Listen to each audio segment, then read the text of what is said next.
tengo muchas ganas de hablar, que es innovación y pornografía. Así que antes que nada lo vamos a saludar y le vamos a agradecer por venir. Mariano, ¿cómo estás? Bien, muy bien, muchas gracias por invitarme. Por favor, gracias por venir. Y va a tener muchos pip esta entrevista. A full. Vamos a contar que Mariano está haciendo junto con un socio, con Lisandro Leiva, un documental que se llama Audaz Eleva. Increíble título. Sí. Gracias. Sobre el porno en Argentina. Exactamente. Historia del porno en Argentina. Es la historia del porno en Argentina, en realidad desde el punto de que surge acá, la primera película. Se estima que en 1907, aproximadamente. ¿Por qué se estima? ¿No está...? Y porque no hay datos precisos. En realidad, en todo lo que refiere al porno no hay una historia oficial que esté registrada. Entonces, durante mucho tiempo, inclusive esta película se creyó perdida. Resurgió apenas hace algunos años, cuando un sello norteamericano de DVD que se llama Something Weird encontró casi de casualidad esta prehistoria del cine pornográfico, digamos. Antes de eso se conocían fotogramas, nada más que de esta película. Y este sello descubrió, digamos, la película. Sí, pero casi sin saberlo, porque inclusive ellos cuando editan en este sello, que es un DVD que tenía varios cortos. Esto es un cortometraje que dura aproximadamente 10 minutos, más o menos, no es un largometraje. Se creía que era mexicana, inclusive. La tenían mal catalogada. Después, con el tiempo, los historiadores se dieron cuenta, comparando fotogramas, que se trataba de la misma película, que se la sitúa en Argentina. La película tiene dos nombres, en realidad. Se la conoce como el Satario o el Sartorio. ¿El Satario? ¿Qué es Satario? En realidad se supone, o se cree por lo menos, que es una mala traducción del sátiro, porque la película la hicieron unos europeos que estaban en la Argentina filmando para ese momento, básicamente por las condiciones económicas que lo favorecían, y buscaron a las mujeres argentinas por esto que se parece más a las europeas, y porque era más barato, claramente. Entonces hicieron esta película que después se perdió por completo. Aún así hay toda una prehistoria a esta prehistoria. Mira. Que es que de todos modos se cree que las primeras filmaciones de sexo explícito también sucedieron en Buenos Aires. Mirá vos. En los prostíbulos. O sea, lo que pasa es que no se habla por ahí como de la prehistoria en ese caso, porque no estaba concebido como cine. Son fotogramas. Exactamente, era, si se quiere, como un experimento más a lo Lumière, en el sentido de que ponían una cámara, filmaban y no tenía un objetivo artístico ni mucho menos. Y eso fue a fines del siglo XIX, digamos. Claro, exactamente. Eso sí ya está mucho más emparentado a los inicios de los primeros experimentos cinematográficos. ¿Y esta película de 1907 es la primera película a nivel mundial? Es la primera película, sí. Con lo cual, técnicamente inventamos el cine porno los argentinos. Genial. Esto no es algo muy sabido, ¿no? No. No, supongo que porque el descubrimiento es muy reciente también de esta película. Y después vaya uno a saber por qué, si por tabúes, prejuicios o demás, pero no nos enorgullecemos de eso como de la viroma y el colectivo. Totalmente. Pero yo te contaba por mail que es muy increíble como metáfora de la creatividad e innovación en general en la Argentina, porque la Argentina tiene muy buenos indicadores de creatividad pura, si querés, o de generación de ideas, y nos pasamos autoelogiándonos por eso, pero muy malos indicadores de concreción de las ideas, o sea, muy pocas patentes, muy pocos desarrollos, ¿no? Por muchos temas, por temas institucionales, políticos, de confianza. Y esta es una historia parecida, digamos, o sea, fue pioneros totales, pero luego no supimos captar, digamos, la industria que proveía eso. Y es una industria que se sabe que alrededor del mundo mueve millones de dólares. Estados Unidos, por poner el ejemplo de un país que lo sabe explotar y siempre lo supo explotar muy bien, tiene una industria pornográfica que anualmente mueve alrededor de 13.000 millones de dólares. Otros países como Japón casi el doble. En Argentina, el primer largometraje pornográfico, concretamente, sucedió casi 70 años después, un poco más, inclusive a finales de los 80, con una película de Víctor Maitland que se llama Las Tortugas Mutantes Pinja. Ese es el primer largometraje. Es el primer largometraje argentino pornográfico. Y Maitland es como el prócer, ¿no? Y acá sí es el prócer indiscutido. Hoy creo que las dos figuras principales son él y César Jones, que si bien tienen un cine muy distinto, son los nombres más importantes hoy en día en la industria. Y también casi que diría que son los sobrevivientes, digamos. Es una industria que acá, como tal tuvo su pico en el 2004 más o menos. Ajá. Claro, por el tema del tipo de cambio. Exactamente, se juntaron muchas cosas, el tipo de cambio, los formatos físicos que seguían existiendo, o sea, el DVD y el VHS que todavía no se había terminado de extinguir para esa época. No tenía la competencia fuerte de internet, ¿no? No tenía la competencia fuerte de internet, de la banda ancha que hoy está en todos lados, entonces eso también a la industria, bueno, no solo la pornografía, obviamente, el cine es lo mismo, la música ni hablar, no tenía todas esas competencias, entonces tuvo su pico en ese momento y después no paró de caer. Contá un poquito más del documental. ¿El documental está centrado en esta primera película o es una historia de toda la...? El documental parte de esta premisa de que descubrimos, inventamos algo y después lo perdimos, y se concentra más que nada en ver qué es lo que pasó después, por qué lo perdimos, y por qué nosotros no supimos aprovechar que quizás algo que quizás el resto del mundo sí. Ok. ¿Y ustedes identificaron a estas personas que hicieron esa película? ¿Pudieron rastrear quiénes eran, cómo se llamaban, qué hacían? No se sabe concretamente, se sabe que fueron unos europeos que estaban acá, creo que unos italianos. Pero es todo medio una nebulosa a partir de ahí, porque es un registro muy extraño, en realidad, el que existe de esta película. Es una historia increíble para un libro también, no sé si estás viendo la posibilidad, por la verdad que... Sí, es que ya hay otros periodistas que están escribiendo un libro que están en el documental también. Está muy bien, está muy bien.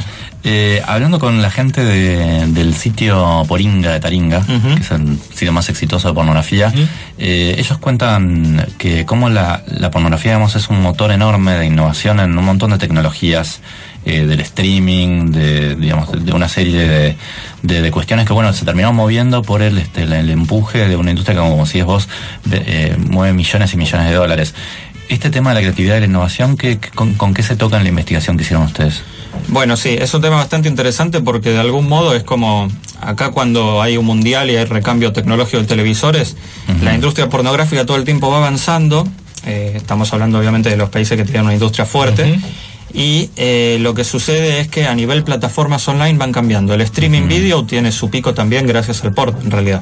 Hay que tener en cuenta que en Internet se estima que más o menos el 35% de los internautas están mirando porno. Entonces es tremendo. Sí, tremendo. Es un mercado tan grande que todo el tiempo se va innovando y tratando de buscar cosas distintas. Hace poco, por ejemplo, que esto un poquito lo tratamos en el documental, en Estados Unidos se hizo la primera prueba de cine porno en realidad virtual. Claro. O sea, con un casco. Con el Oculus. Claro, con el Oculus. Algo parecido al Oculus, es otra cosa, que filman con 5 cámaras en 360 para captar todo el entorno, y es un resultado increíble. Hay backstage muy graciosos de la gente reaccionando a esto, como... Me imagino. Claro, que no saben qué es lo que están viendo concretamente. ¿Y eso lo tocan en el documental? Eso sí, mencionamos un poco, pues sí, la tecnología va avanzando y también lo que va haciendo es democratizar. Es decir, Poringa, por ejemplo, es un ejemplo perfecto de eso.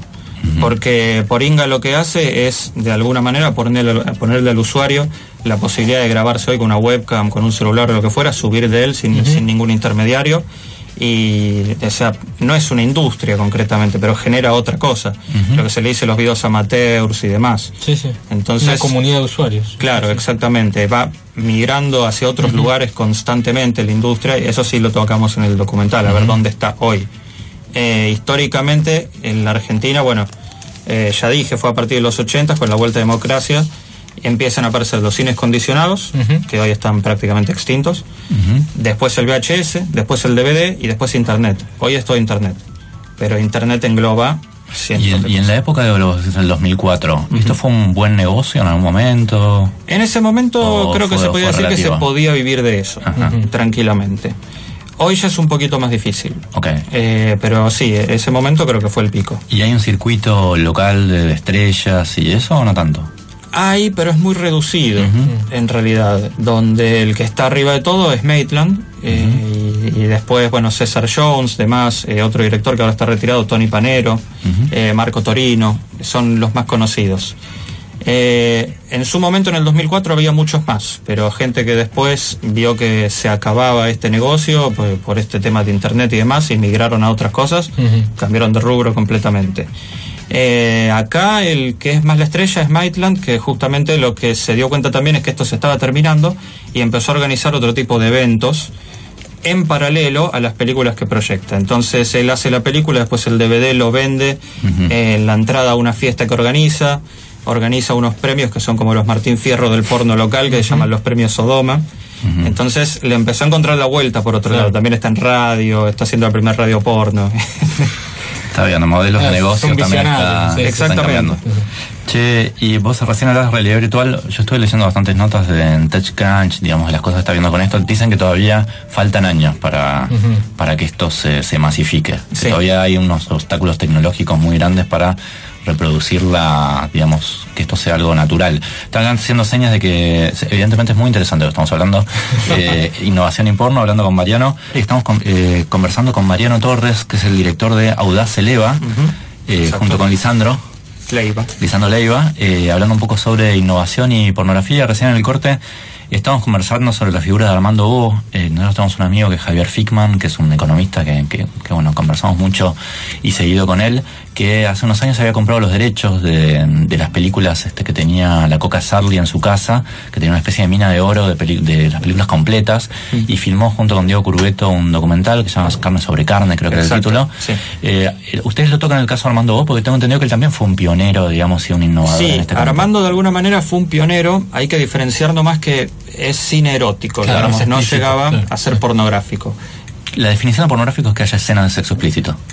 Yo creo que sí, es bastante difusa, pero a partir de cierto punto deja de ser erótico para convertirse en explícito, y en realidad dentro de lo pornográfico mismo hay cientos de categorías. Está el softcore, el hardcore, y 1000 variantes más. Esas son las más conocidas.